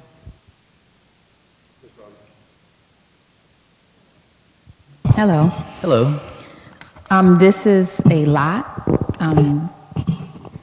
As far as like what they're condensing 2 positions into 1, so that's a lot on your plate. And this is of course it's not on you, but what I'm going to ask of my colleagues is something this important and this heavy. We're condensing a chief operating officer and a chief financial officer into 1 position. So I know that we were given this a few days ago, but to my leadership, my board leadership, I would appreciate a conversation on something this so heavy sooner than a couple of days ago. But I'm hoping that you're up for the challenge. This is a lot, it's heavy. Based on your resume, I think you're definitely prepared for the task. We need someone strong. We have someone come and go. So we are a district that has been you come and you go. So my hopes is that you're here for the long haul. We have some financial deficits that are coming our way. We know we've been talking about it and trying to prepare for it, but we hope that you're going to lead us in that endeavor. Thank you. Mr. Chairman, if I might add something. In each one of my roles in the public sector, K through 12, where the titles may have changed, but the responsibility has always been the same. The responsibilities that the superintendent has asked me to perform here are the responsibilities I've always had, whether it's been Stanford, Stratford, or Derby. They're all different sizes, but they're all urban districts, and I've always had control and supervision of all those areas. So right now it's a question of scale. So Harvard's larger scale than Stanford. So you would assume or hope you have similar upscale in staff, support staff, but the role is no different than I've been doing for the last 8 or 9 years. So that to me, it's not a concern.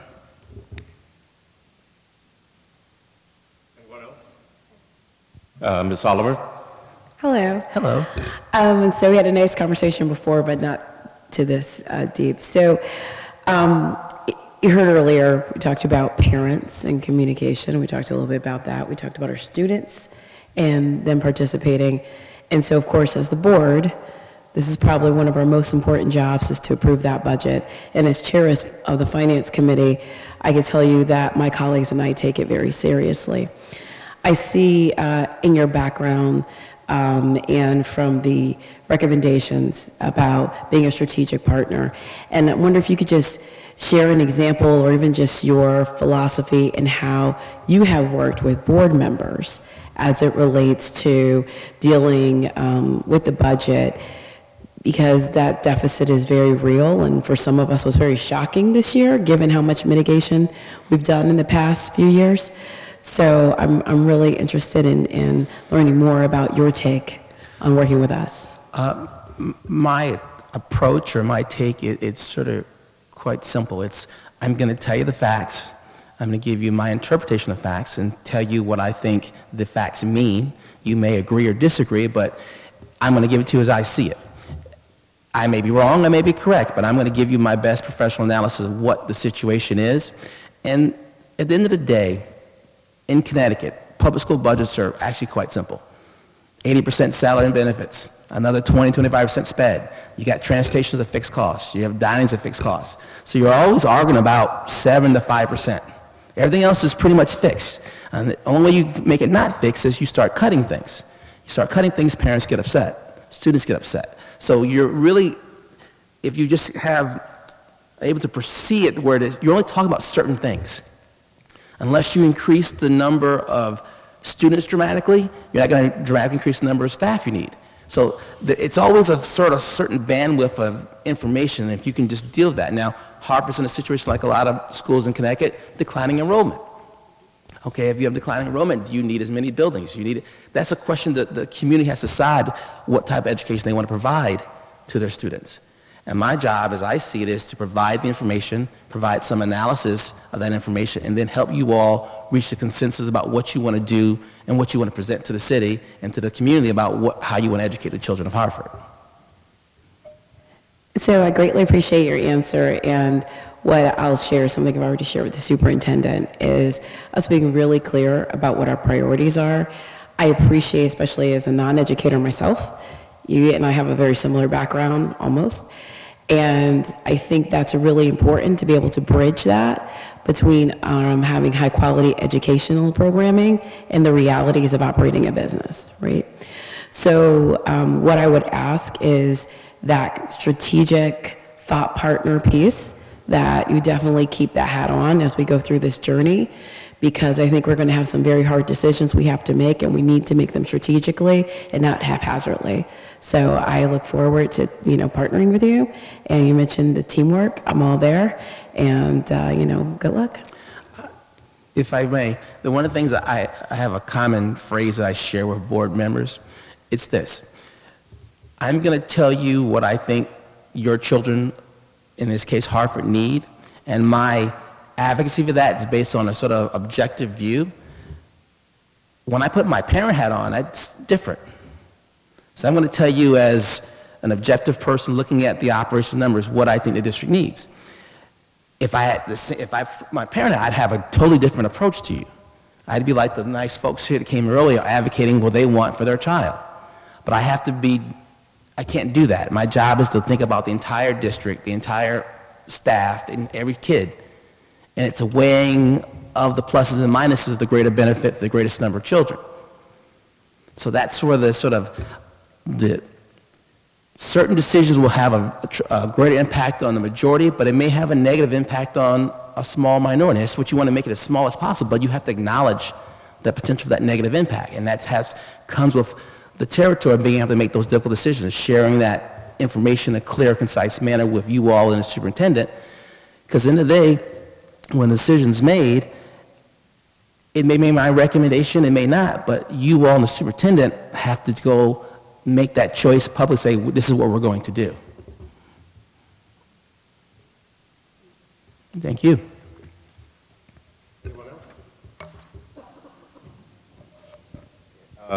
I was glad to hear you speak about the need for financial reports to be user-friendly. In a former life, I managed a staff of financial analysts, and I found that their largest challenge was trying to come up with essays to explain to the board, who were not finance people, know what was happening in the business. I'm wondering about if you see yourself having an advocacy role in the sense that most of our problems are financial.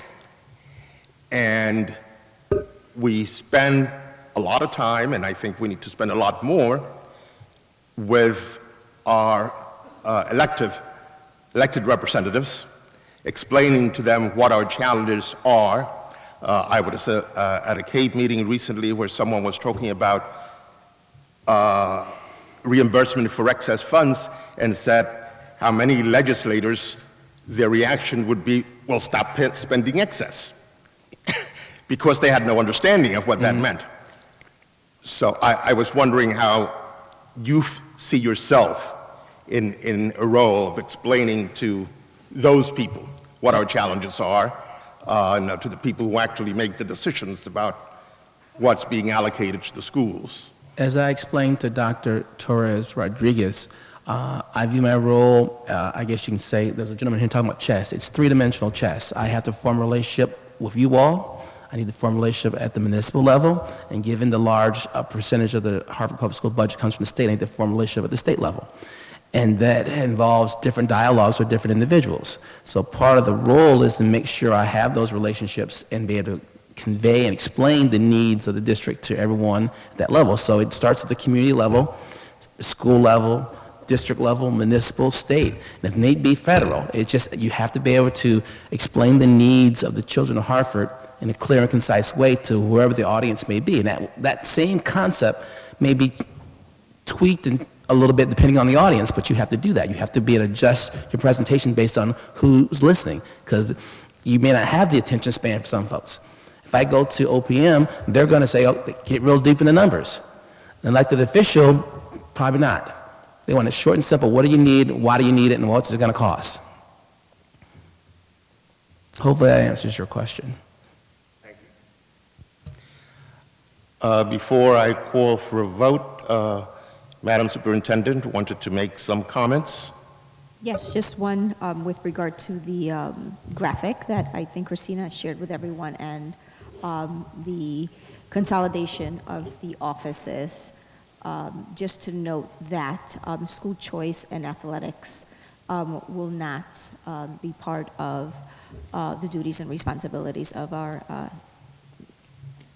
Chief Financial and Operation Officer, and that the savings from the consolidation will be $141,000. And I've shared information with you as to some research and that we had done with regard to comparables in other similar urban districts. Thank you. So again, the recommended action is a motion that the board approve the superintendent's recommendation to appoint Clarence Zachary to the position of Chief Operating and Financial Officer. Do I hear a motion? So moved. Is there a second? Second. All those in favor signify by saying aye. Aye. Any opposed? Any abstentions? The ayes have it. Congratulations, Mr. Zachary. Thank you very much. Is there anything else you'd like to say to the group? I'm just looking forward to getting to work for the benefit of the students of Hartford. Thank you. Thank you.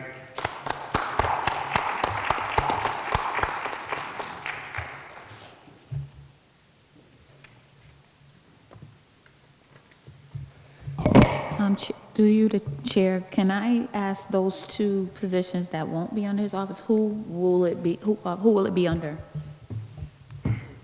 We're still determining the athletics as part of our continued conversations around further consolidation as part of the budget process. And school choice will remain working with me. Good question. Just to add to that question, so I think what would be beneficial if we can see what would be the chief operating officers. Is that all? Yes. So all of this on the bottom is these two positions, correct? Yes. Okay. Mr. Stallings, you had a question? Mr. Rivera? No, I'm good. Okay. So it's been moved, we already voted. The next item, 4.2, naming of the Weaver School-Based Health Center. And the recommended action is that the Hartford Board of Education authorize the Weaver School-Based Hartford Center to be named after ONeill Fichtner. Madam Superintendent. Yes, I'd like to add additional commentary. Ms. Fichtner was a valued employee of our school system for over 30 years. She started as a gym teacher and rose through the ranks to the level of a cabinet member as the Senior Director of Health Services. She retired 10 years ago to her native Ireland along with her husband. Eric, also a longtime employee of our school system. Tragically, Leah did die in a car crash in Ireland in November of 2017, and it is in her name that we would like to dedicate the new health center here at Weaver High School. And as we heard from Dr. Myers earlier, she was the individual responsible for the development of school-based health centers throughout Hartford. Also responsible for grants relative to mental health and substance abuse, worked with our community agencies, specifically Hartford Action Plan on infant health, to have a community approach to address infant mortality, preterm births, and adolescent pregnancy in our city. Efforts that have helped our teens and students immensely as our teenage pregnancy and infant mortality rates have declined significantly. Leah essentially built the health programs in the city, programs, of course, as we heard, that are models throughout the country. So we would like to dedicate the school-based health center here at Weaver in memory of Leah in order to honor her unwavering commitment to our students, our community's health, and to honor her legacy. Any questions from board members? Hearing none, is there a motion? So moved. Second. Been moved and seconded. All those in favor signify by saying aye. Aye. Abstain. Any opposed? Any abstentions? One. One abstention. All the ayes have it. Motion is approved.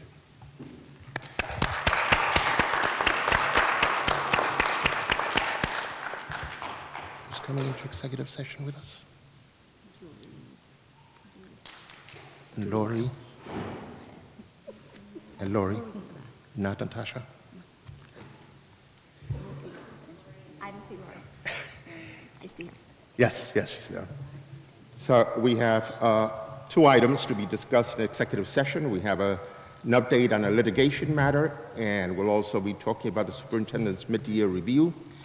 And we would invite attorneys Lori Meserak and Julia Wild to join us. Do I have a motion to go into executive session? So moved. Second. Attorney Nadine Paris for the litigation item. Attorney Nadine Pear. Nadine Pear will be joining us for the first part of the executive session. So it's been moved and seconded. All those in favor?